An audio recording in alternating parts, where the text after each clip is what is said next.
অনেক দিন না চাউমিন খাওয়া হচ্ছিল না, তাই ভাবলাম আজকে সকালে ব্রেকফাস্টে চাউমিন বানিয়ে নিই। অনেক ভেজিস দিয়ে আর সাথে ডিমও অ্যাড করেছিলাম, দিয়ে বানিয়ে নিয়েছিলাম এত সুন্দর একটা ইয়াম্মি লুকের হাক্কা নুডলস। খেতে এত অসাধারণ লাগছিল না যে কি বলবো, অনেক দিন পর খাচ্ছিলাম তো, আর গরম গরম খেতে ভালোই লাগে। হ্যাঁ, আপনারা বলবেন যে অনেক দিন পর কেন, কিছুদিন আগেই তো চাউমিন খেয়েছো। বাইরের চাউমিন আর বাড়িতে নিজের হাতে করে খাওয়ার চাউমিন বা যে কোনো জিনিসের স্বাদটাই হয় অন্যরকম।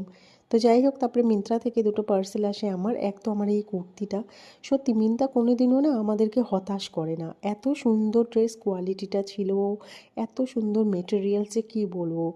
দামটাও অতটা বেশি না, জাস্ট 350 টাকায় এই প্রাইসটা ছিল। তারপরে ছেলের জন্য একটা ব্যাগও আমি অর্ডার করি।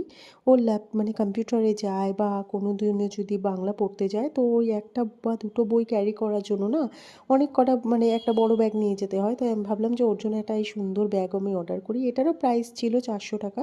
আর কোয়ালিটিটাও খুবই সুন্দর ছিল ব্যাগের। তো যাই হোক, তারপরে দুপুরে রান্নাটা সারতে চলে আসি। তো আজকে দুপুরে ভাবলাম যে চিকেন কষাই বানাই, কারণ এটাই একটা একমাত্র জিনিস যেটা তাড়াতাড়ি হয়ে যায় আর খেতেও তো বেশ ভালো লাগে, আর দুবেলাই হয়ে যাবে। আমাদের তো একটু ঝোল আলু হলেই রাতের বেলা রুটি দিয়ে খাওয়া হয়ে যায়, আর এর জন্য আলাদা করে মাংস লাগে না।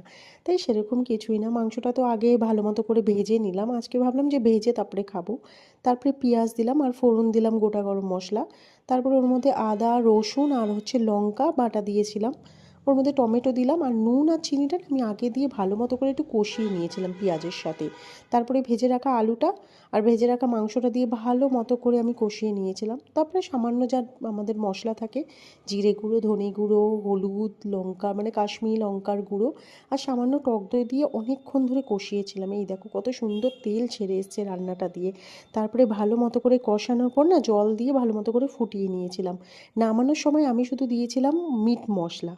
আর এই গন্ধটা যা সুন্দর লাগছিল না যে কি বলবো, ব্যাপক সুন্দর লাগছে। মানে পুরো ঘরে না এর গন্ধে মোমো করছিল।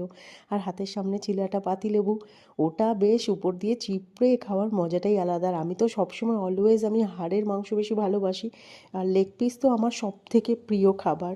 আমি খুব ভালোবাসি। আমার মতো কে কে তোমরা এরকম লেগ পিস বা এই হাড়ের দিকের মাংস ভালোবাসো, কমেন্ট করে জানিও।